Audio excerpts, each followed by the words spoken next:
హల్లెలూయా. దేవుని నామానికి మహిమ కలుగును గాక. అందరికీ నా వందనాలండి. మరి ఈరోజు దేవుని యొక్క ఉన్నతమైన మాట ఒకసారి చూద్దాం. మనం లూకా సువార్త 1వ అధ్యాయము 13వ వచనం చదువుదాం. అప్పుడు దూత అతనితో, జక్రయ, భయపడకము, నీ ప్రార్థన వినబడినది, నీ భార్య అయిన ఎలిజబెత్ నీకు కుమారుని కనును. హల్లెలూయా. ఇక్కడ దేవుడు మాట్లాడుతున్న మాట, నీ ప్రార్థన వినబడినది. హల్లెలూయా. నీ ప్రార్థన వినబడినది కాబట్టి ఏమంటున్నాడు ఇక్కడ, నీ భార్య అయిన ఎలిజబెత్ నీకు కుమారుని కనును.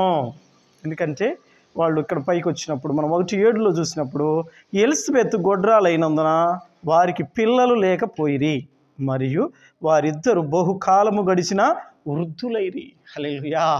వృద్ధాప్యం వచ్చింది.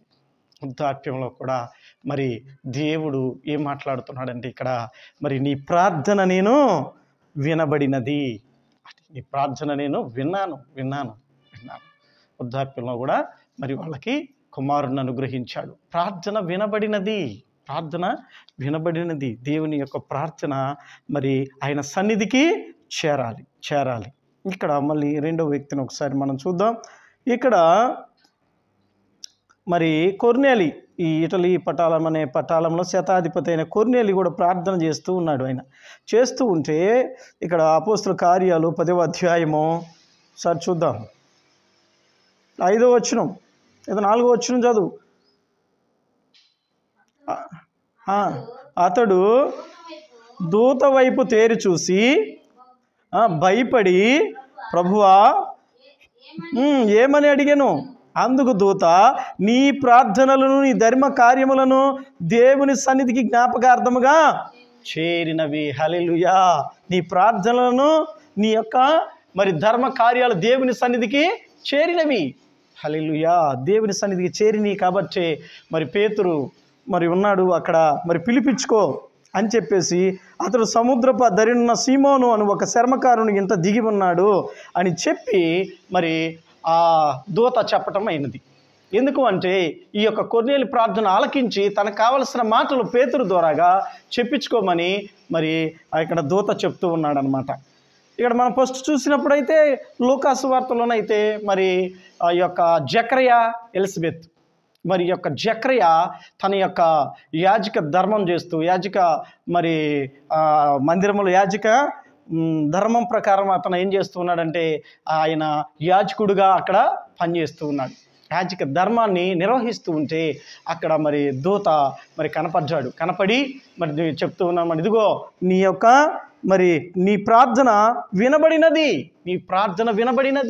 అది వినపడాలి. ప్రార్థన దేవుని సన్నిధికి చేరాలి. అందుకే అంటుంది ఇక్కడ, నీ ప్రార్థన వినబడింది కాబట్టి నువ్వు దేనికోసం ప్రార్థన చేస్తున్నావో, ఇదిగో నీ కుమారుడు నీకు, ఇదిగో నీ భార్య, ఇక్కడ మాట్లాడుతున్నమాట, నీ భార్య అయిన ఎలిజబెత్ నీకు కుమారుని కనును.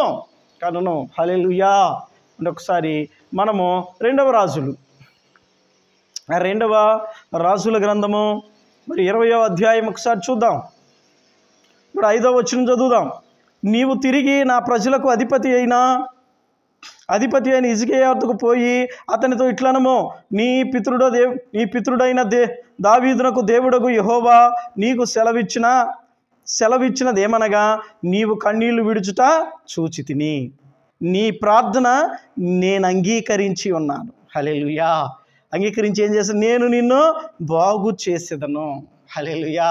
ఇక్కడ హిజ్కియా రాజుకి మరణకరమైన రోగం వస్తే మరి ఇక్కడ ఆమోజు కుమారుడైన మరి యెషయా వచ్చి చెప్తే ఈయన గోడ తట్టు తిరిగి కన్నీళ్లు విడిచి మరి ఎంతగానో మొరపెట్టుకుంటే, ప్రార్థన చేస్తే ఇక మళ్ళీ యెషయాకు దర్శనమిచ్చి పోయి మళ్ళీ నా యొక్క బిడ్డకు చెప్పు, రాజుగారికి ఒక మాట చెప్పు అని చెప్పి పంపిస్తే మరి హిజ్కియా దగ్గరకు వచ్చి మరి ఇక్కడ మాట్లాడుతూ ఉన్నాడు మరి యెషయా, నీవు కన్నీళ్లు విడుచుట చూచితిని, నీ ప్రార్థన నేను అంగీకరించి ఉన్నాను, నిన్ను నేను బాగు చేసేదను. 15 సంవత్సరాల ఆయుష్ను పొడిగిచ్చాడు. ఆయనకు మరణకరమైన రోగం వచ్చింది. ఆ రోగం నుంచి విడుదల ఇచ్చాడు దేవుడు. ఆయన కన్నీళ్లు విడిచాడు, ప్రార్థన చేశాడు. ఆ ప్రార్థనను దేవుడు అంగీకరించాడు. హల్లెలూయా. ఇక్కడ మనం ముగ్గురును చూసాం. హిజ్కియా కన్నీళ్లు విడిచాడు, ప్లస్ ప్రార్థన చేశాడు. ప్రార్థన నేను అంగీకరించాను అన్నాడు. ప్రార్థనని దేవుడు అంగీకరించాలి, ఇది మొదటి విషయం. అది మరి ఇక్కడ జకర్యా ప్రార్థన చేశాడు. ప్రార్థన నాకు వినబడినది అన్నాడు. దేవుని దూత ఏం చెప్పాడు? నాకు వినబడినది నీ ప్రార్థన, కాబట్టి నీకు కుమారుణ్ణి ఇస్తున్నాను అని చెప్పాడు. తర్వాత మరి ఇక్కడ మూడో వ్యక్తిని మనం చూసాం కదా, ఎవరో కొర్నేలి మరి ప్రార్థన చేస్తూ ఉంటే తన వెంట మరి దేవుని యొక్క దూత ప్రత్యక్షమై చెబుతుంది, నీ ప్రార్థనలు నీ ధర్మ కార్యాలు దేవుని సన్నిధికి చేరాయి. హల్లెలూయా. ఇక్కడ ఉత్తరం వస్తూ ఉంది. వాళ్ళు ప్రార్థన చేశారు, నాకు వినబడినది, నీ ప్రార్థన నేను అంగీకరించాను అంటున్నాడు అన్నమాట దేవుడు. మరి మన ప్రార్థన చేస్తున్నాం, మన ప్రార్థన దేవుడు అంగీకరిస్తున్నాడా?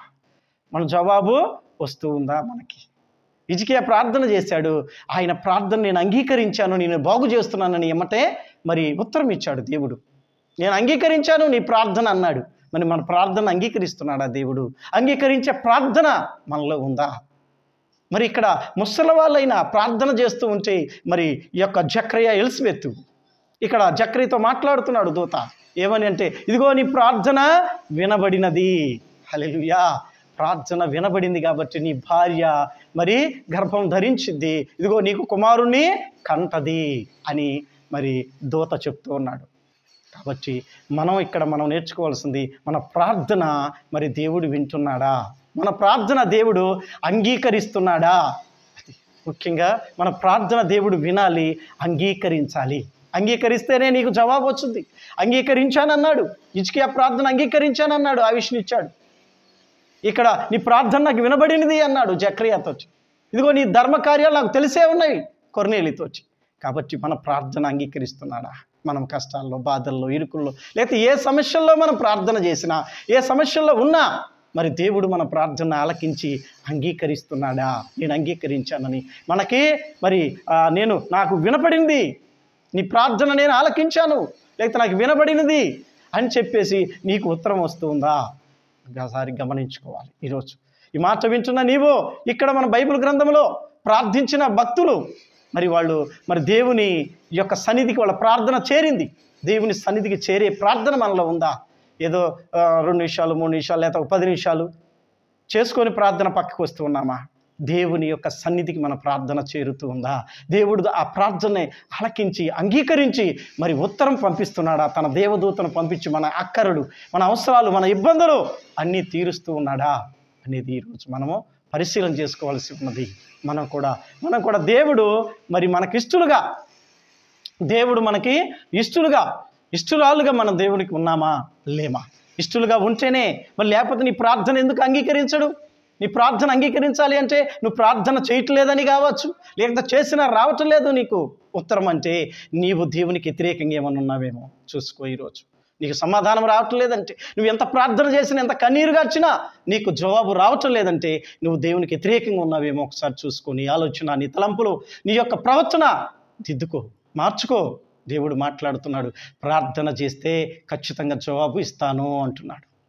ఇచ్చాడు జకర్యాకి ఇచ్చాడు. ఇదిగో నీ ప్రార్థన నాకు వినబడింది అన్నాడు. మరి మన ప్రార్థన వినబడుతుందా? వినబడితే ఆయన మనకు ఉత్తరం ఇవ్వాలి కదా. మరి ఇస్తున్నాడా? వచ్చిందా? పొందుకున్నామా లేదా?